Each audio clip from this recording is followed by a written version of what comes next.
XSELL just raised a round last year. It's been a growth story, I would say, which started quiet, now is making a splash. You've onboarded a lot of great people and through COVID. I would imagine COVID-19 was not something you could have predicted. So maybe just talk about, you're on this growth trajectory, you're winning these big clients. What happened in March of last year, 2020? And then how did you kind of get through it up until where you're at today? Yeah, I think there's two things that happened. The first was, like any business, we were kind of like a little bit of a gut punch in terms of, hey, things have changed relative to what we thought.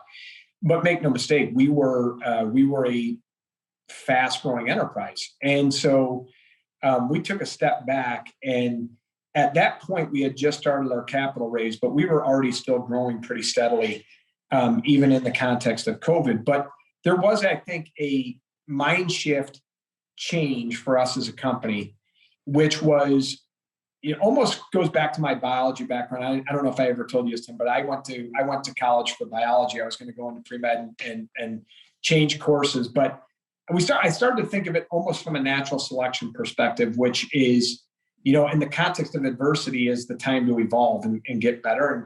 And we started to really think about this idea of, let's not think about how to survive. Let's think about how to thrive. And let's not even think about how we can do that, but let's think about how we can help our clients, the most important people in our ecosystem, our customers, how they can not just survive, but thrive in this. And, so I'll give you just a couple of examples of that. But, for some of the largest Medicare Advantage providers in the world, you think about the disruption that occurred where someone might not be willing to have that broker or that agent come in and sit down with them in their home because of the pandemic, but they still want that highly personalized, highly customized, built for me, N of one interaction, right? And I take this back to, as part of our capital raise, we just added some world-class talent, and our chief commercial officer, Schumm, had actually come from being the chief growth officer at United Healthcare. And he really started to challenge the team to think about, what could we be doing different? What type of precision could we be helping our clients provide in their business that would allow them not just simply to survive, but to thrive? So now, fast forward, Tim, and think about remote agents having to work from home, not in contact centers, being augmented real time with the best coach they've ever had, right? So you're out of contact, you're having a conversation with the customer. You don't have that really comfortable environment of supervisors and coaches that are sitting right by you. Yet you've got this real-time coach where the man and the machine, or the human and the machine rather, are working together to create a great outcome for the customer. And so when we started to think about it that way, when we started to think about the challenges like remote workforces, or how about this, the disruption that's occurred for the retail footprint. Let's just say you wanted to go in and buy a device from your telecommunications provider. Before, that was one where you might lean on the expert in the store to help you make the decision or help you come to the right conclusion. And now you might not be as willing to do that. So what we were able to do is provide a level of expertise front and center that you could engage with that was not, behind many curtains.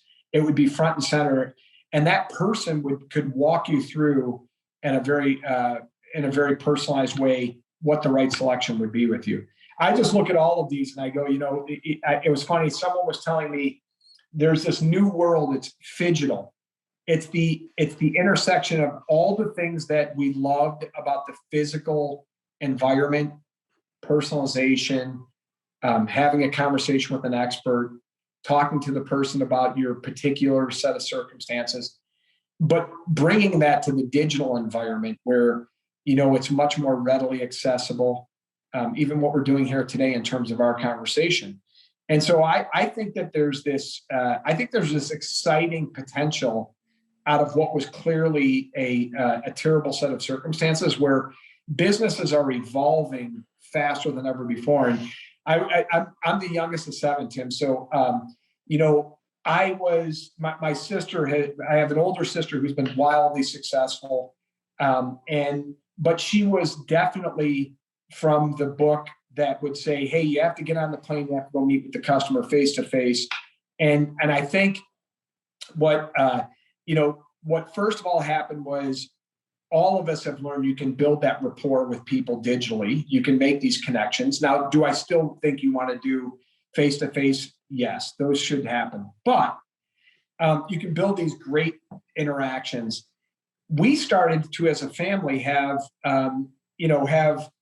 Saturday night game night where you're having wine and you're on a Zoom call, and that sister who previously would have thought you had to go fly somewhere is the one logging in and saying, hey, this is fantastic. And so, I do think this is that part of that evolution that's occurring, is that, businesses are going to get they're not just going to get through the pandemic, they're going to excel coming out there. And I say that they're going to move forward coming out of it because they've built this new muscle, they've built this new capability around how to really connect with their customers, still forge those relationships, and do it sometimes even in a better environment.